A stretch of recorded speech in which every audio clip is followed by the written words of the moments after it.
What do you mean? Like, piracy? Is piracy bad? Yes, but I think piracy is excusable.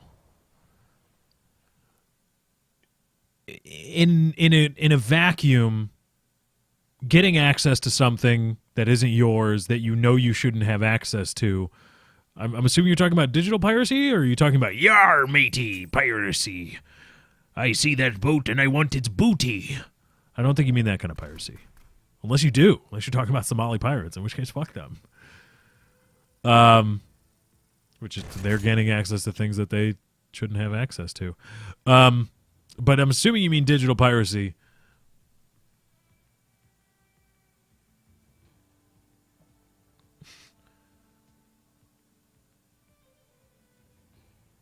Digital piracy. I know, I just want an excuse to go, yar matey. Shiver me timbers. Piracy is bad. Right. Piracy is bad, but it's excusable. Because at its core, in a vacuum, getting access to something that isn't yours, that you know you shouldn't have access to, without proper compensation that you know, and that a reasonable person would know, shit, I should probably pay for this, but I'm not, that is wrong. However,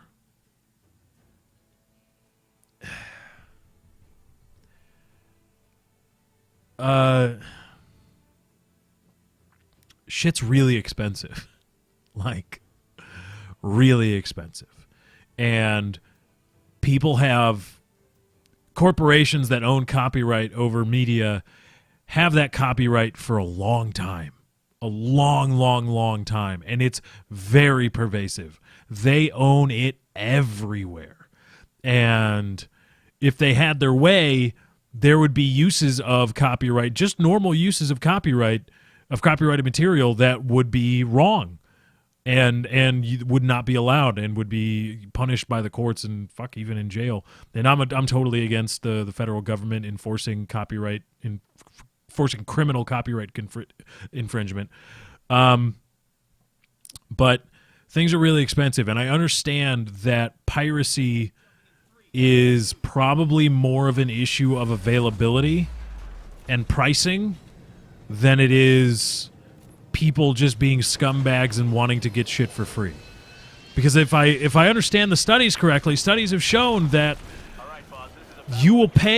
people will pay for things that they would otherwise pirate as long as they have access to it. A lot of people pirate. The Game of Thrones is an HBO series, am I right? It's purely HBO? I'm pretty sure it is. Anyway. Oh shit, I think I found an invisible wall on the map. This is not part of this. You're not supposed to go in this part of the map. Anyway, HBO series. A lot of people pirate HBO series. But it's not because they wouldn't pay for those series. At least, so goes the logic. It's because HBO is very, very protective over who gets access to their series and how. HBO Go, I think I was just sitting in a corner. HBO Go, stuff like that. The reason Netflix is so popular, I mean, Netflix has probably cut down on a lot of piracy because it's cheap and you get access to things that you would otherwise pirate. You would pirate Family Guy. You would pirate Breaking Bad. But you pay $8 a month, and bam, you got that shit full HD. No problem. So, piracy, in an abstract sense, is obviously wrong. However, when corporations are granted exclusive, extremely pervasive copyrights that they do their best to never ever let go of, and to strictly enforce and try to ruin people that they believe to be a threat to them, I can understand why it exists. Now, does that mean it shouldn't be punished if you're caught? I don't know. That's a tough practical, that's tough to make that answer practical, because it's like, well, yeah, because you just admitted that it is wrong, but at the same time, right? How many people, when I was talking about Photoshop and Adobe Premiere, I had to make it clear, and I still have to make it clear every time I talk about it and the Adobe Creative Cloud, I have to fend off people that say to pirate it. And it's like, no. I refuse, just from a business perspective, to run my business on pirated software when I can do better. And also, that's just, it's not an issue of I want it for free. It's an issue of pricing and availability. I mean, Adobe Premiere is a very powerful program. So is Photoshop. But I'm never going to use it in the way that justifies the hundreds of dollars price tag that the software has. Never. And I'm never going to use Adobe Premiere in the way that would justify that exorbitant price tag. I'm just not. And I'm trying to kick this guy, and it's not working. Blah, kick you. So to me, it's an issue of pricing and availability. Because I would pay for my usage of Photoshop at $400, $300-400, yeah. Which is why I'm looking to buy the educational thing, because that's more reasonable.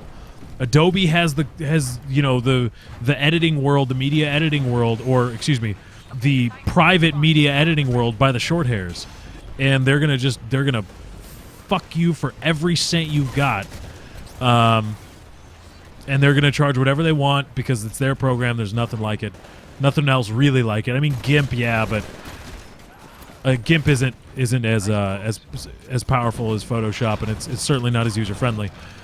And I think that too is wrong. So as a counterbalance, a little piracy. Oh. I mean, I understand it. Again, we get back to is it okay? Should people be punished harshly when they get caught? I don't know. I just don't. And now we're talking from a moral, ethical sense here, not a legal sense. Of course, it's against the law, and they will be punished when they get caught. Yeah. But I just don't think that's reasonable. All right, we got what we came for. Awesome work, team. Mission accomplished. I don't think so, personally. I I do not think it's reasonable. And that's a really cool thing about when you just read about law. You don't have to study it formally, or do anything like that. When you just read about law and how it works, in certain, again, my understanding of it is minimal compared to others. But when you read about it, you hear the word reasonable a lot, and you get the sense that it's a really cool system. At least American law is. And the idea of we have these clear lines in the sand that we've drawn. But what really matters is what's reasonable. When you sign that contract, did you think it was reasonable that this would happen? Did you think it reasonable that would happen? Did you think it reasonable that all of a sudden, well, let's talk about cell phones for a second, right? Was it reasonable to think that, your data usage would go over a certain amount and you shouldn't have to pay, right? You want to say, well, I shouldn't have to pay overage charges because I didn't know. Well, yeah, you didn't know because you don't understand how much data your phone uses. You have no idea how to figure all that out. But reasonably, you should understand you use your phone a lot, you're probably going to go into overage. You use it a lot, there's a limit before you have to pay more. It's reasonable that you should have understood that. And it's a really cool idea of what is reasonable. And it's like a cure-all thing to round the sharp edges. And applying that to copyright and piracy. It's like, well, I mean, you could go at it both ways. Of course, it's reasonable that you should know that you should be paying for the software that you're pirating, but also, is it reasonable? Is Adobe Premiere being $1,000 program or whatever it is standalone? Is that reasonable? I don't think so. AutoCAD's what? Like a $5,000 program? It's insane. Is that reasonable? Google has SketchUp for $400. AutoCAD is still thousands upon thousands of dollars. So, I try to work within what's reasonable when talking about stuff like that.